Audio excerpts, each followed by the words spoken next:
Well, you hear that music, you know it's time for us to go into the legal landscape. And today we're looking at the withdrawal of the COVID-19 restrictions under the DRMA. Important one, as always, eh? In a recent sitting of the House of Representatives, the Prime Minister announced that effective March 18, 2022, all COVID-19 restrictions under the Disaster Risk Management Act will be withdrawn. Now, the resulting effect was that curfews were lifted, mask wearing is no longer mandated in certain instances, and social distancing is no longer required. However, despite the withdrawal of these restrictions, some measures have been retained under the Public Health Act.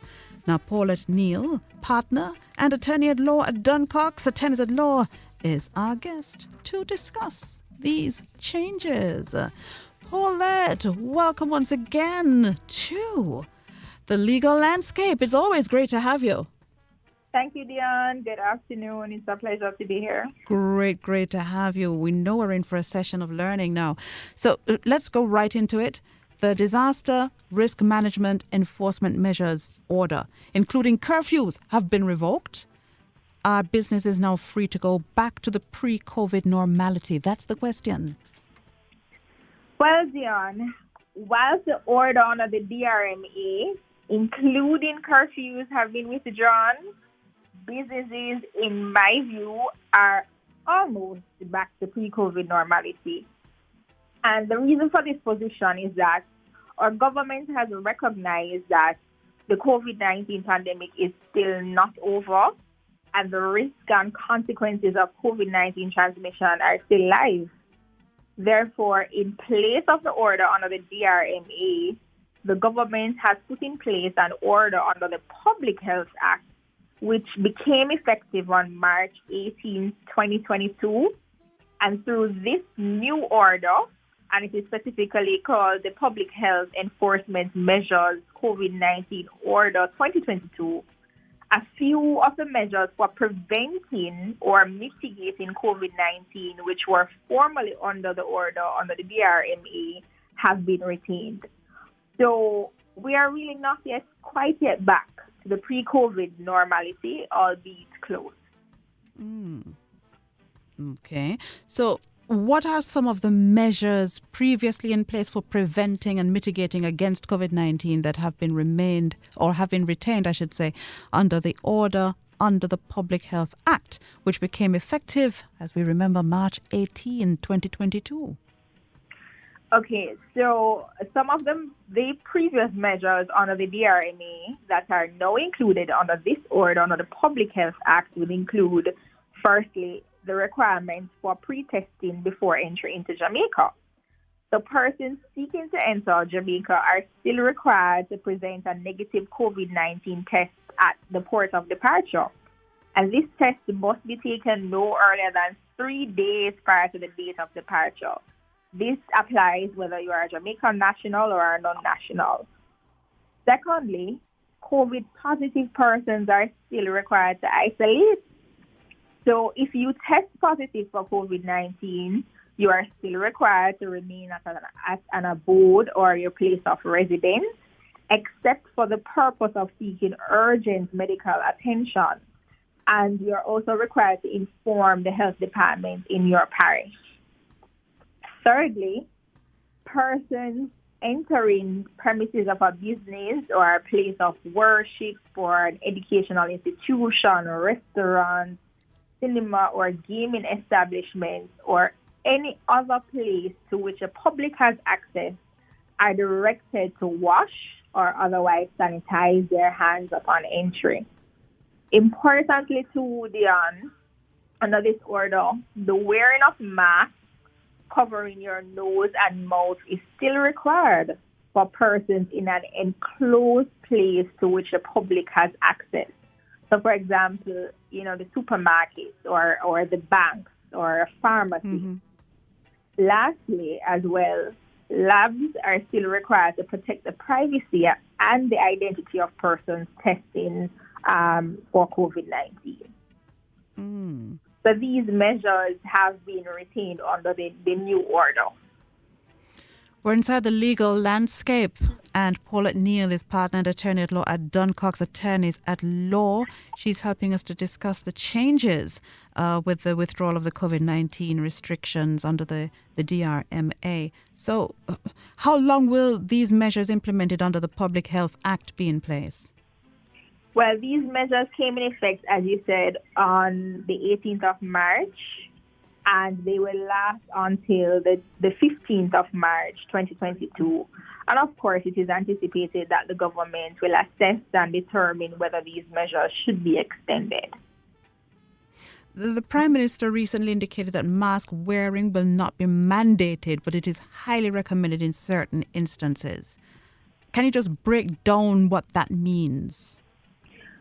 Okay, so to put this statement into context, there hasn't been a complete removal of the requirement to wear a mask because, as I mentioned earlier, persons are still required to wear a mask in enclosed places to which the public has access.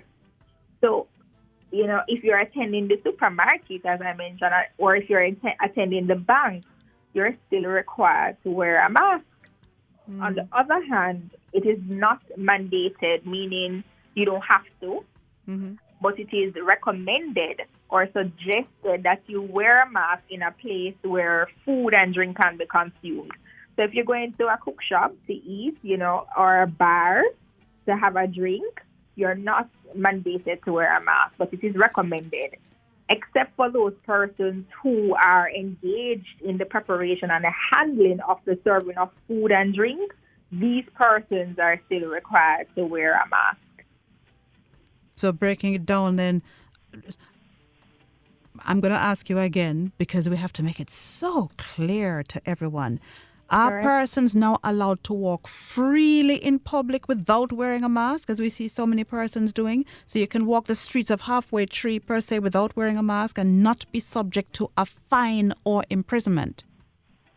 Yes, that's correct. Persons are now free to walk in public places that are not enclosed without wearing a mask. So yes, you're now free to walk along the streets of Halfway Tree without wearing a mask and not being subject to being fined or imprisoned for not wearing one. But you mentioned that. Are there any penalties such as fines imposed in the order under the Public Health Act in the event of any breaches of the order? Now, noticeably in the order under the Public Health Act, there are no penalties set out specifically in this order, similar to what we would have seen under the order made under the DRMA. However, the Public Health Act itself speaks to the enforcement of orders made under the Public Health Act and penalties for breaching the Act. Well, it's a lot for us to look at, and we all have to continue to be on top. So we're very thankful to you, Paulette Neil, partner and attorney at law, DunnCox Attorneys at Law, breaking it down legally for us. You never can tell when you may need this information, eh? Before you go, any hashtag did you know moments for us? I do, Dion. I have one. Great. So, did you know that if you're employed to a business to which the public does not have access, you can still be mandated through company policy to wear a mask? Say that again? Did you know that if you're employed to a business to which the public does not have access, you can still be mandated through company policy to wear a mask? So if the company asks you as an employee to wear your mask, you have no choice but to comply in a sense. If the company has such a policy in place, yes, you may still be mandated to wear one. To comply. Well, Paulette Neil, thank you so very much for joining us once again. Always a pleasure, always very interesting as we find out how to look at Jamaica and segments of Jamaica through the legal landscape. You're welcome, yeah. Oh, sorry. Before you go, I have a question that's just come in from Anthony, who's asking, should a mask still be worn on public buses? That's a good question, Leon. So in the order, it says masks are required in enclosed places to which the public has access. So it answers itself right there. In my view, a bus is not a place. So therefore, it is not mandated, in my view, based on the strict wording of the order. And for me, being John Public and wanting to be safe and secure and sure, the bus to me, it's not open. So I'm going to make sure I cover myself. Right. Oh, Personal responsibility.